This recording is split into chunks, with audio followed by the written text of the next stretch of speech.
Hi நண்பா, நான் உங்களோட நம்ம ஆக்சுவலாக இன்னைக்கு எதை பற்றி வீடியோவில் பார்க்க போகிறோம் அப்படின்னா ரொம்ப முக்கியமான விஷயம். ஆனால் அந்த விஷயம் ரொம்ப முக்கியமான விஷயமா அப்படின்ற அளவுக்கு பொதுவாக நம்ம ஈஸியாக அதை கடந்து போயிட்டாங்க. நிறைய மக்கள் அதை பெருசாக பேசலை. ஆனால் இப்போதைக்கு நாடுகளுக்குள்ள ஏகப்பட்ட பிரச்சனை நடக்குது. அதுவும் இல்லாமல் இந்தியாவுக்குள்ள நிறைய பிரச்சனை நடந்துட்டு இருக்கு. அரசியல் களத்தும் ரொம்ப வேகமாக வித்தியாசமாக போயிட்டு இருக்கு. ஸோ அதை பற்றிலாம் பேசாமல் இதெல்லாம் ஒரு கண்டென்ட்டா அப்படின்னு நீங்கள் நினச்சிங்கன்னா இது கண்டென்ட் தான். விஷயம் என்ன அப்படின்னா 207 தொடக்க பள்ளியை க்ளோஸ் பண்ணியிருக்காங்க, அதாவது அரசு பள்ளிகளை. ஸோ இவங்க ஒரு முக்கியமான ஒரு காரணம் 3 ரீசன் மெயினாக வைக்கிறாங்க. என்ன அப்படின்னா, முதலாவதாக பார்த்தீங்கன்னா பிறப்பு விகிதம், ரெண்டாவது தனிநபரோட வருமானம், அடுத்து மூணாவது பார்த்தீங்கன்னா நம்ம தமிழ்நாட்டோட அரசு பள்ளி உலகத்தரத்தில் இருக்கிறது தான் பெரிய பிரச்சனை. இது எப்படா பெரிய பிரச்சனையாகும் அப்படின்னு நீங்கள் நினச்சிங்கன்னா, உலகத்தரத்துக்கு இருக்கும்போது எப்படி மாணவர்கள் ஸ்கூலில் சேர்க்காம போயிட்டு, அதாவது அரசு பள்ளியில் சேர்க்காம போயிட்டு தனியார் பள்ளியில் போய் சேர்க்க முடியும்? அப்போ உலகத்தரத்தில் ஏதோ ஒரு பிரச்சனை இருக்குது. அதாவது ஆரம்பத்தில் அதாவது 2021 எலெக்ஷன் டிஎம்கே ஜெயிச்சதுக்கப்புறம் மாண்புமிகு உயர்கல்வித்துறை அமைச்சர் அவர்கள் அன்பில் மகேஷ் பொய்யாமொழி அவர்கள் நாங்கள் தமிழ்நாட்டோட கல்வி தரத்தை உலகத்தரத்துக்கு கொண்டு போய் நிறுத்துவோம் அப்படின்னு சொன்னது. ஸோ உலகத்தரத்துக்கு இருக்குன்னு இப்போ கூட ரீசெண்டாக பேட்டியாக சொன்னார். ஸோ இதெல்லாம் பார்க்கும்போது உலகத்தரத்துக்கு போனதால் என்னவோ 207 பள்ளிகளை மூடிட்டாங்க அப்படின்னு சொல்லிக்கலாம். ஸோ இதில் ஏகப்பட்ட சின்ன சின்ன சின்ன சின்ன விஷயங்கள் இருக்குது. ஆனால் அதை நம்ம ஈஸியாக எளிதில் கடந்து போகக்கூடாது. ஏன்னா அரசு அப்படின்றது எதுக்கு இருக்குது அப்படின்றத பொதுவாக மக்கள் கடைசியில் யோசிப்பாங்க. ஏன்னா இதுக்கும் எலெக்ஷனுக்கும் சம்மந்தம் இல்லை அப்படின்னு நீங்கள் நினச்சிங்கன்னா எனக்கு தெரிஞ்சு அது அப்படி கிடையாது. ஏன்னா ஒவ்வொரு சின்ன சின்ன விஷயத்துக்கும் ஒவ்வொரு சின்ன சின்ன நகர்வுக்கும் அரசியல் தலைவர்கள் தான் காரணம் அப்படின்றத பொதுவாக மக்கள் எல்லாரும் புரிஞ்சுக்கணும். ஸோ இதில் என்ன பிரச்சனை அப்படின்னு பார்த்தீங்கன்னா, முதல் விஷயம் பிறப்பு விகிதம். பிறப்பு விகிதம் குறைஞ்சதுக்கு ஒரு காரணம். சரி, தமிழ்நாடு அரசு நாம் இருவர் நமக்கு ஒருவர், ஸோ அந்த இடத்துக்கு கொண்டு வந்துட்டாங்க. ஸோ இதெல்லாம் படிப்படியாக சரி பிறப்பு விகிதம் குறைஞ்சிருச்சுன்னு வச்சுக்கலாம். சரி, அவங்க பிபிசியில் ஒரு ரிப்போர்ட் ஒருத்தர் சொல்கிறாரு. என்ன அப்படின்னா, 59 லட்சம் பேர் பிரைவேட்டில் இருக்கிறதாகவும் 61 லட்சம் பேர் அரசு பள்ளியில் படிக்கிறதாகவும். ஸோ இந்த ரெண்டுத்துக்கும் டிஸ்டன்ஸ் பார்த்தீங்கன்னா கிட்டத்தட்ட ஒரு 1 லட்சம் தான். ஸோ இந்த 1 லட்சம் தான் டிஸ்டன்ஸ் டிஃப்ரெண்ட். ரெண்டுமே இவ்வளவுதான் தொலைவு இருக்குது, இத்தனை தான் டிஃப்ரென்ஸ் எண்ணிக்கையிலையும் இருக்குது. ஸோ இதை பார்க்கும்போது இதில் எங்கே பிறப்பு விகிதம் குறைஞ்சிது அப்படின்றதே ஒரு பெரிய கேள்வியாக தான் இருக்குது. ஸோ இந்த பிறப்பு விகிதம் ஒரு பக்கம் இருக்கிறதுக்கு முன்னாடி 59 லட்சம் பேர் பிரைவேட் ஸ்கூலில் போய் சேர்ந்துருக்காங்கல்ல. அப்போ 59 லட்சம் பேர் கிட்டத்தட்ட 1 லட்சம் டிஃப்ரென்ஸில் இருக்கிற இந்த ஒரு சின்ன விஷயம் அப்படின்னு சொல்லிட்டு எல்லாரும் கடந்து போகிற விஷயம் எப்படி அப்போ அரசு பள்ளி எந்த தரத்தில் இருந்திருக்கும்? இதில் வேற ஒரு சிலர் என்ன சொல்கிறாங்கன்னா, ஸ்கூலை மென்ஷன் பண்ணல. ஸோ பொதுவாக ஒரு சில கட்டடம்லாம் தனித்தன்மை பெயரை இழந்துருச்சு அப்படின்னு சொல்கிறாங்க. 50 வருஷம் 100 வருஷம் ஆன கட்டடங்கள்லாம் இருக்குது, அது எப்படி பெயரை காப்பாற்றி வைக்கும்? அப்போ வாத்தியார் தரமாக இல்லை. வாத்தியார் தரமாக இருந்தால் தான் அந்த ஸ்கூலோட பேரை கடைசி வரையும் மெயின்டெனன்ஸ் பண்ணிட்டு வர முடியும். ஸோ இந்த மாதிரி சில விஷயங்கள்லாம் பார்க்கணும். ரெண்டாவது அவங்க சொல்கிற விஷயம் தனிநபர் வருமானம். தனிநபர் வருமானம்னு சொல்லி கேட்கும்போது தான் வேடிக்கையாக இருக்குது. அரசு அப்புறம் எதுக்கு இலவசமாக நிறைய விஷயங்களை பண்ணுதுன்னு தெரியல. அதான் தனிநபருக்கு வருமானம் அதிகமாக இருக்குது, அவனோட பிள்ளைய கொண்டு போய் ப்ரைவேட் ஸ்கூலில் போய் சேர்க்குறான். ப்ரைவேட் ஸ்கூலில் லட்சக்கணக்கில் பணம் கட்டி படிக்க வைக்கிறான். அப்புறம் எதுக்கு கவர்மெண்ட் இலவசமாக நிறைய விஷயத்தை தூக்கி தரும்போது மக்கள் ஏன் ஓடி வரணும்? கல்வி அத்தியாவசியம், வாழ்க்கைக்கு அத்தியாவசியமான கல்வியை ஒரு பிரைவேட்ட காசு கொடுத்து வாங்கும் போது 500 1000 சொல்லிட்டு சின்ன சின்ன விஷயத்துக்கும் காலை உணவு திட்டம் அப்படின்னு சொல்லிட்டு அந்த விஷயத்துக்காகவும் எப்படி மக்கள் ஓடி வருவாங்கன்னு நீங்கள் நினைக்கிறீங்க? பொதுவாக மக்களுக்குள்ள இந்த மாதிரிலாம் இருக்கும்ல. ஆக தனிநபர் வருமானம்னு ஒன்று இருக்கும்போது இங்கே இப்போதைக்கு பார்த்தீங்கன்னா கடன் இல்லாத மனிதன் சொல்லிட்டு யாருமே இல்லை. இப்போலாம் கடன் வாங்கி பிரைவேட் ஸ்கூலில் சேர்க்குறாங்க. ஏன்னா தனிநபர் வருமானம் தான் அதிகமாகிடுச்சுல்ல. ஸோ இந்த ரீசனும் உண்மையாக பொய்யான்னு உங்களுக்கே தெரியும். அடுத்து மூணாவது பார்த்தீங்கன்னா உலகத்தரம்.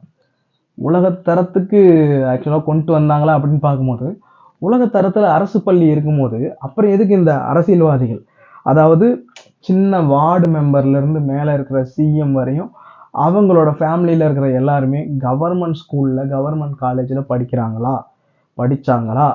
ஸோ இதெல்லாம் பார்த்தீங்க அப்படின்னா இந்த விஷயத்தெல்லாம் நாம டீப்பாக கவனிக்காதால அவங்க உலகத்தரத்துக்கு இந்த கல்வியை கொடுக்கறதால நம்ம போயிட்டு தரமே இல்லாத பிரைவேட் ஸ்கூலில் போய் சேர்க்குற நிலைமைக்கு ஆகுதுல்ல.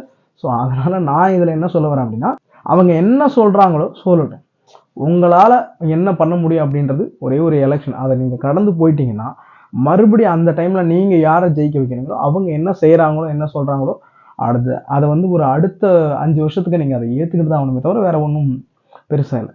ப்ராக்டிக்கலா சொல்லும்போது இப்போதைக்கு அரசியல் களம் வந்து ரொம்ப வித்தியாசமா வேற ஒரு கோணத்துல போயிட்டு இருக்கு.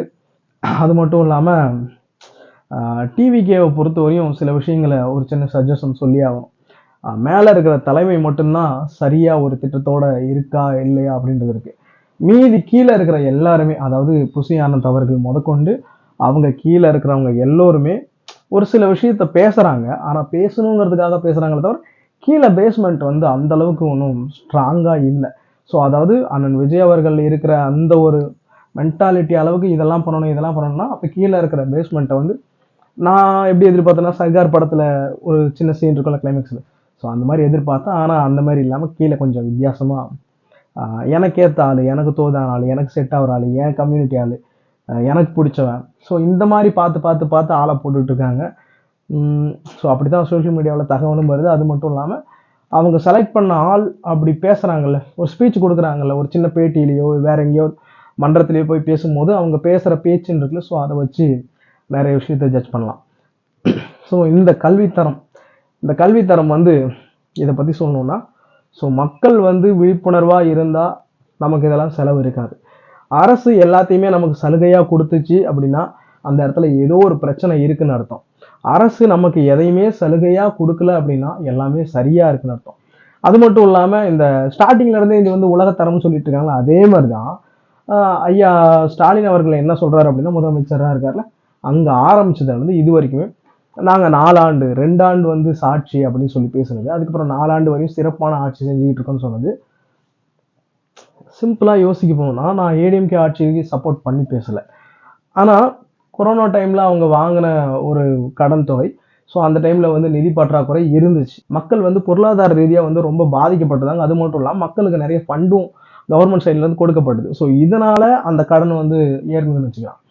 இப்ப இந்த 4 வருஷத்துல தான் நிதி நிலைமை வந்து மோசமா இருந்து வந்து என்ன சரி பண்ணீங்க, ஒருவேளை கடனை கொடுத்தீங்களா, கடனை அடைச்சிங்களா பார்க்கும்போது 4,50,000 கோடி கடன் வாங்கின தமிச்சு இந்த கடன்லாம் வாங்கி அவங்க வந்து தன்னோட, அதாவது ஒரு அரசன் இருக்கும்போது தன்னோட அதாவது அரசன் இறந்ததுக்கு அப்புறம் இளவரசன் வந்து அரசன் ஆனதுக்கு அப்புறம் தன்னோட அப்பா பேரை நிலைநாட்டுறதுக்கோசரம் எல்லா இடத்துலையுமே வந்து ஒரு சின்ன சின்ன ஒரு ஏதாவது ஒரு திட்டத்தையோ வேற எதையோ வந்து அந்த இளவரசன் வந்து ராஜாவானதுக்கு அப்புறம் நிறுவனம் அப்படின்னா தன்னோட அப்பா பேரை அந்த இடத்துல வச்சு அப்பா பேரை நிலைநாட்டணும் அப்படின்றதுக்காக ஒரு விஷயம் பண்ணுவாங்க.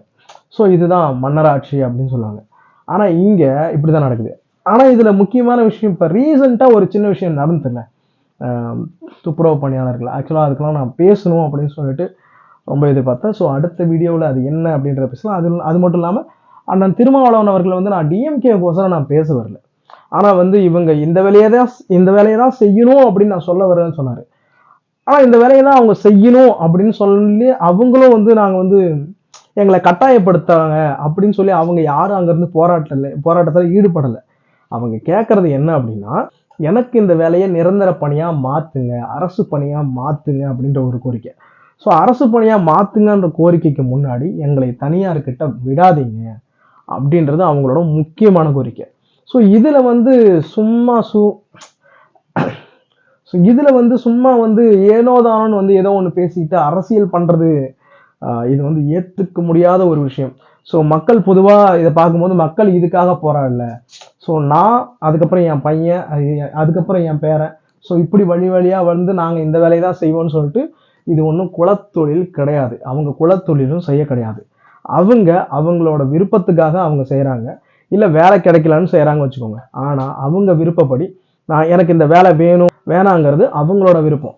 ஆனா அது மட்டும் இல்லாம இப்ப அவங்களுக்கு அரசு பணியா மாத்திட்டா அதுக்கப்புறம் வர ஜென்ரேஷன் அதாவது அவங்களோட பசங்க இந்த வேலையை பார்க்கணும்னு அவசியம் இல்லைல்ல, அவங்களோட வாழ்வாதாரம் கொஞ்சம் மேல வரும்ல, மேல வரும்போது அவங்க வேற வேலையை பார்த்துட்டு போவாங்கல்ல. அதை விட்டுட்டு இந்த வேலையே வந்து இதுவே பெஸ்ட் தான், இதையே பண்ணக்கூடாது, இதை வந்து நிரந்தர பணியா மாற்றக்கூடாதுன்னு சொல்றதுக்கு இது ஒரு ரீசனா? அப்போ வந்து என்ன பண்ணிருக்கணும் அப்படின்னா, நாங்க வந்து 10 வருஷம் வேலை செஞ்சவங்க ஆட்சிக்கு வந்தவொடனே நாங்க வந்து நிரந்தர பணியா மாத்துவோம்னு சொல்லி டிஎம்கே வந்து வாக்குறுதி கொடுத்தப்ப அப்ப அண்ணன் திருமாவளவன் ஒரு சைட்ல வந்து இந்த மாதிரி பேசியிருக்கலாம்ல, இல்ல இந்த வாக்குறுதி வந்து இல்ல செட் ஆகாது அப்படி சொல்லிட்டு அங்கே ஆரம்பத்துல பேசிருக்கலாம்ல. 4 வருஷம் கழிச்சு கிட்டத்தட்ட 5 வருஷம் ஆட்சி இன்னும் ஒரு 10 மாசத்துல முடிய போகுது. ஸோ இந்த டைம்ல வந்து இப்படி ஒரு சம்பவம் நடக்கும்போது இல்ல நிரந்தர பணியா மாற்றக்கூடாது, நான் இந்த மாதிரி பேச வரேன். எனக்கு சுத்தமா செட் ஆகல. ஸோ எனக்கு பிடிக்கல. அதனால நான் இது என்னோட ஒப்பீனியனா வைக்கிறேன். ஸோ இதுல கொஞ்சம் என்னோட கருத்து கொஞ்சம் மாறுபட்டு இருந்தால் நீங்க எதா இருந்தாலும் கமெண்ட்ல சொல்லுங்க. அது மட்டும் இல்லாம இந்த வீடியோ மற்றவங்களுக்கு ஷேர் பண்ணுங்க, உங்களோட ஃப்ரெண்ட்ஸ் அண்ட் ஃபேமிலிக்கு ஷேர் பண்ணுங்க. அது மட்டும் இல்லாம ரொம்ப ரொம்ப முக்கியமான விஷயம் என்ன அப்படின்னா, நான் இவ்வளோ நாள் வீடியோ போடாம இருந்தாலும் கிட்டத்தட்ட ஒரு 54,000 சப்ஸ்கிரைபர்ஸ். ரொம்ப நன்றி. ஆனா சொல்லியே ஆகணும், இனிமே நம்மளோட பிரச்சனைக்கு நம்ம தான் பேசி ஆகணும். இனிமே யார் என்ன சொன்னாலும் ஸோ இந்த பிரச்சனை அப்படின்னா, இந்த தப்புன்னா ஸோ நம்ம சேனல்ல அது வெளிப்படையாக பேசப்படும். ஆனா அதை நாசுக்கா நம்ம பேசி அதை ஈஸியா கடந்து போறது தான் நல்லது. ஆனா அந்த விஷயம் என்னங்கிறத உங்ககிட்ட தெரிவிக்கிறது தவிர எனக்கு வேற வழி இல்லை.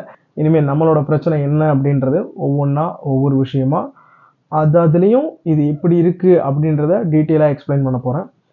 மறக்காம நம்ம சேனலை சப்ஸ்கிரைப் பண்ணி சப்போர்ட் பண்ணுங்க. பாய்.